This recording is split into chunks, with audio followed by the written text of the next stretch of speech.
واقتصاديا. كيفاش المرأة اللي تحب تخدم مرحبا تخدم ونشجعها، المرأة تحب تقعد في الدار نعطيها شهرية، لأن تكون لنا في الجيل مستقبل، جيل المستقبل البلاد، وتكون هنا تكوين حسن كيف نرفعوا لها من ثقافتها، حتى وكان تكون قارية بطول المدة تفقد ذاك الثقافة نتاعها. نعم. سي محمد صالح الحدري كان يتحدث عن حزب العدل والتنمية. سي قبيل الفقيه نائب الأمين العام للحركة الوطنية للعدالة والتنمية.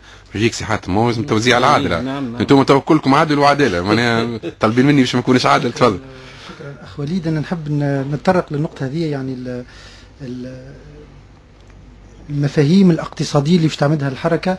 نحب نوضح أنه نحن لا نتحدث إلى حد الآن عن برنامج اقتصادي للحركة، لا ندعي أنه عندنا برنامج اقتصادي سنطرحه يعني في الأيام القادمة للمواطن التونسي، لأنه هذا يتطلب عمل شاق وشاق جدا، وإن شاء الله يعني في الأسابيع وفي الأشهر القادمة البرنامج هذا قاعد يتبلور. لكن في نفس الوقت نحب نعرج على 4 نقاط هي الخطوط العامة اللي باش يمشي فيها يعني الفكر الحركة يعني في الجانب الاقتصادي. المبدأ الأول هو نريد كما يقول المثل الصيني أن نعلم المواطن التونسي أن يصطاد السمكة، ولا نريد أن نعطيه سمكة، لأنه كما عرجت بكري المواطن التونسي هو مواطن ذكي جدا، وهذا بشهادة العالم، لا أقول بشهادة يعني العربي أو المسلم، هذا بشهادة العالم. ونعرف أن المواطن التونسي أبدع في كافة المجالات وفي كافة بقاع العالم. وأنا يعني في تجربتي الشخصية سافرت شوي وشفت ما شاء الله أن المهندسين والأطباء وعلماء الفيزياء والذرة ما شاء الله يعني توانسة مبدعين. فانطلاقا من هذا المبدأ، النقطة الثانية هو نريد أن نعتمد على المادة الشخمة للمواطن التونسي، على هذه الثورة والثروة البشرية التي هي ثروة يعني لا تنضب، لأنه نعرف في تونس ما عندهاش برشا ثروات طبيعية. ربما نتحدث في بعض الأحيان عن بترول، وقرينا في الصحف الأيام الأخيرة أنه اكتشفنا يعني في رويترز اكتشفنا يعني حقل نفط، يعني شركات كندية اكتشفت يعني مقادير رهيبة جدا من النفط، يعني ممكن تونس في السنوات القادمة تولي من الدول يعني المصنعة يعني والمتطورة جدا.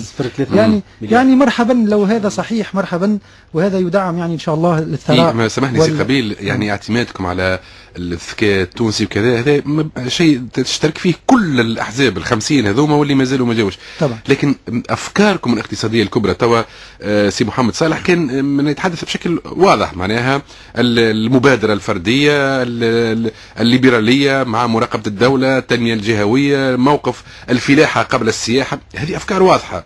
تفضل انتم كيفاش تفكروا؟ نحن نشترك يعني في الموقف في بعض النقاط، موقف الأخ الحدري في يعني تشجيع المبادرة الفردية بالنسبة للاقتصاد التونسي، مع طبعا الهيمنة العادلة والمراقبة العادلة للدولة.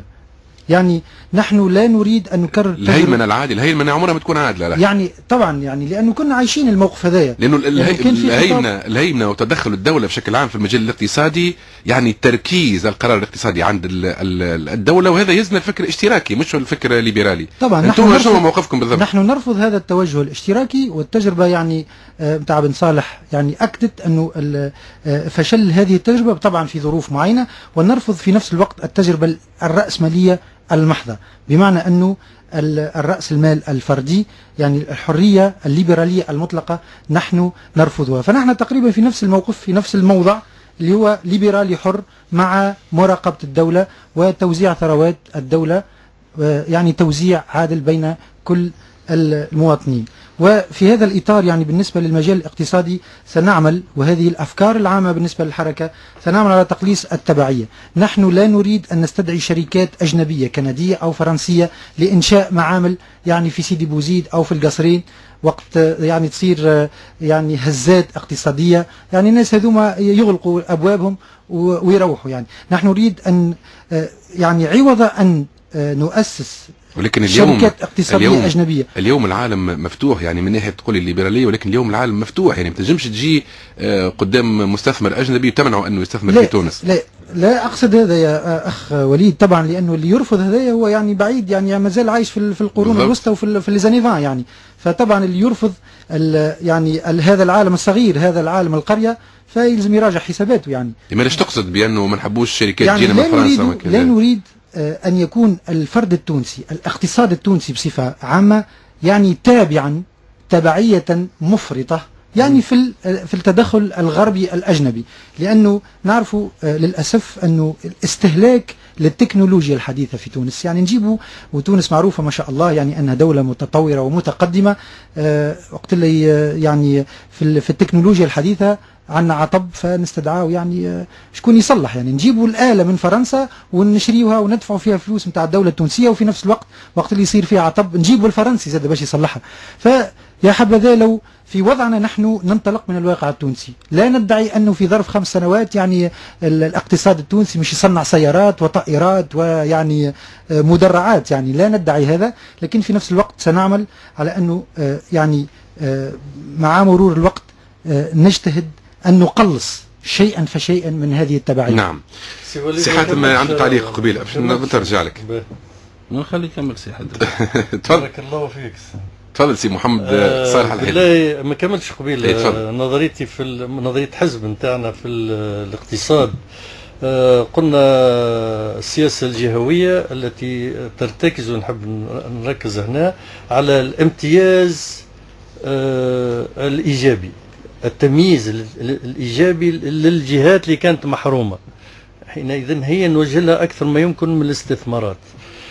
وفي النطاق هذا الاستثمارات سنعتمد إلى تشجيع التمويل الإسلامي، البنوك الإسلامية الصحيحة، مش البنك الإسلامي اللي خلقوه أخيرا هنا لحاجة في نفس يعقوب، ولكن لا نريد إلغاء البنوك الأخرى القديمة، نحن نحب نخلق تنافس، واللي يمشي الصح في الاقتصاد هو اللي نعتمدوه، والتنافس نحبه ديما متواجد، لأنه هو اللي يضمن أحسن شيء للمواطن وللمستهلك.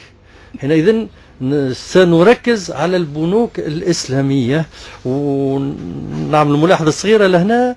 في أوروبا شافوا بعد الأزمة المالية الأخيرة أن البنوك الإسلامية ما تضرتش، ايش عملوا؟ ولا يسنوا في قوانين في فرنسا أمريكا وألمانيا باش يجلبوا التمويل الإسلامي، سنوا في قوانين تعتمد الشريعة الإسلامية في التمويل.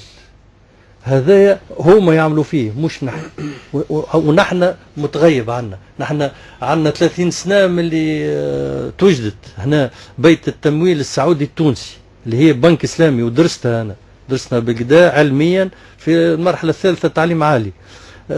كانوا مطوقين عليها، حاطينها خاطر السعودية جابت لنا أموال وبرا، ومطوقينها ما يخليوهاش تتوسع، خاطر كانت تتوسع تسكت البنوك الأخرى.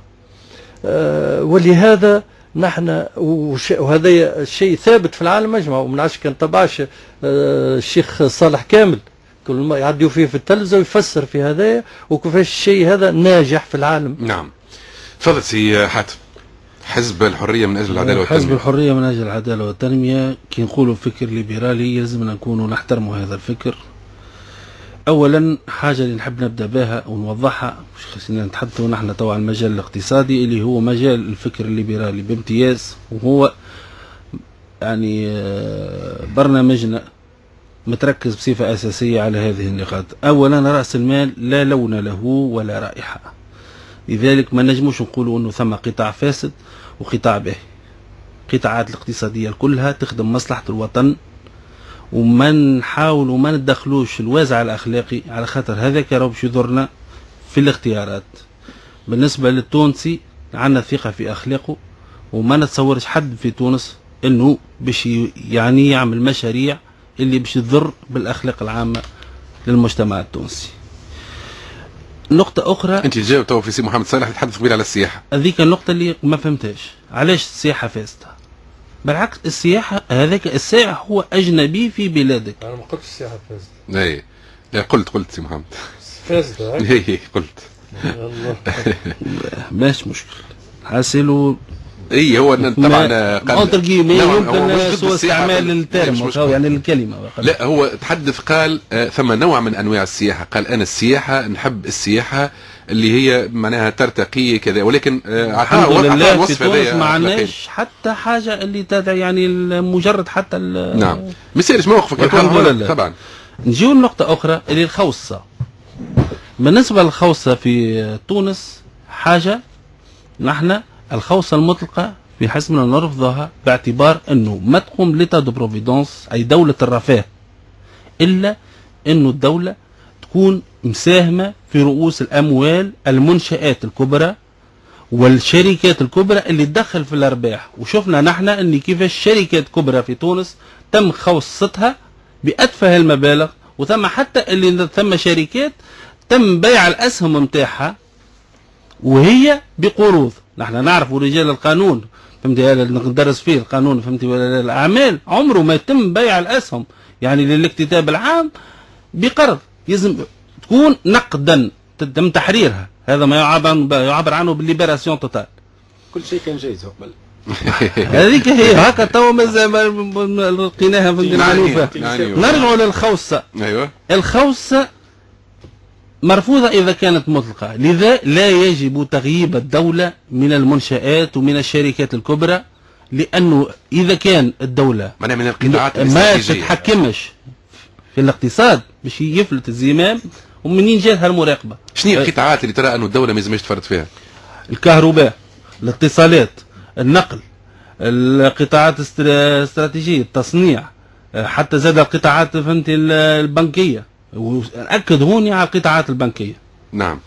خاطر البنك المركزي وحده ما يكفيش، لاحظوا انه لازم 4-5 بنوك من البنوك الكبار ديما نعم. الراس المال يكون حاضر فيها، حتى ولو ب 30% من قيمة راس المال، باش تبقى الدولة تمارس في سلطة فعلية.